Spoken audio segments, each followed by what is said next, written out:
அனைவருக்கும் வணக்கம். இன்றைக்கி நம்ம வீடியோவில் பார்க்க போகிற கேள்வியானது சிஎஸ்ஐஆர் நெட் ஜூன் 2017 கேட்ட கேள்வி. இது ஒரு பார்ட் பி கேள்வி. புக்லெட் ஏ ரயில் அனாலிசிஸ்ன்ற டாப்பிக்லேருந்து கேட்டிருக்காங்க. Question number 21. என்ன கேட்டிருக்காங்க அப்படின்றத பார்க்கலாம். L equal to limit n tends to infinity 1/a n factorial whole power 1/2, அதாவது nth ரூட் கேட்டிருக்காங்க. தென் L equal to 0. Option A வந்து L equal to 0, option B L equal to 1, option C 0 less than L less than infinity, option D வந்து equal to infinity. இப்போ n factorial என்ன எழுதலாம் அப்படின்னா n into n minus 1, n minus 2 into 3 2 1 அப்படின்னு எழுதலாம். இது வந்து strictly greater than n/2 into n/2 up to n/2 times. So ஃபைனலாக என்ன கிடைக்குது அப்படின்னா n ஃபேக்டோரியல் கிரேட்டர் தென் n/2 ஹோல் பவர் n/2 அப்படின்னு கிடைக்குது. இப்போது வந்து nth ரூட் எடுக்கலாம்.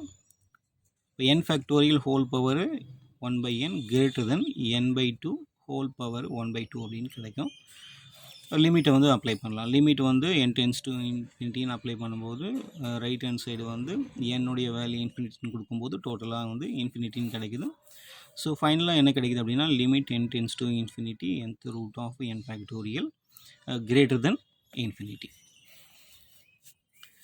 ஸோ இது வந்து என்னென்னா limit n tends to infinity apply பண்ணால் அது ஈக்குவல் டு இன்ஃபினிட்டி. ஏன்னா கிரேட்டர் தென் இன்ஃபினிட்டி சொல்லும்பொழுது இது ஈக்குவல் டு இன்ஃபினிட்டி. நம்ம கேள்வியில் என்ன கேட்டிருப்பாங்க அப்படின்னா வந்து 1/a n factorial nth root of n factorial கேட்டிருப்பாங்க. அதனுடைய வேல்யூ வந்து நம்மளுக்கு இன்ஃபினிட்டி கிடச்சிருக்கும். இது 1/, அப்படின்னு போடும்போது 1/∞, அதனால் 0. இப்போது ஃபைனலாக வந்து இந்த லிமிட் அப்ளை பண்ணால் வேல்யூ என்ன கிடைக்குதுன்னா 0ன்னு கிடைக்குது. இது என்ன ஆப்ஷன் அப்படின்னா ஆப்ஷன் ஏ தான் வந்து கரெக்ட். ஆப்ஷன் ஏல தான் லிமிட்டோடைய வேல்யூ வந்து 0ன்னு கொடுத்துருப்பாங்க. இது கரெக்டு. ஆப்ஷன் பின்றது L ஈக்குவல் டு 1, இது தவறான பதில்.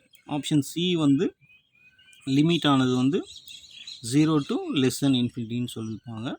அதனால் இதுவும் தவறு. ஆப்ஷன் டி வந்து L ஈக்குவல் டு இன்ஃபினிட்டின்னு சொல்லியிருப்பாங்க. இதுவும் தவறு.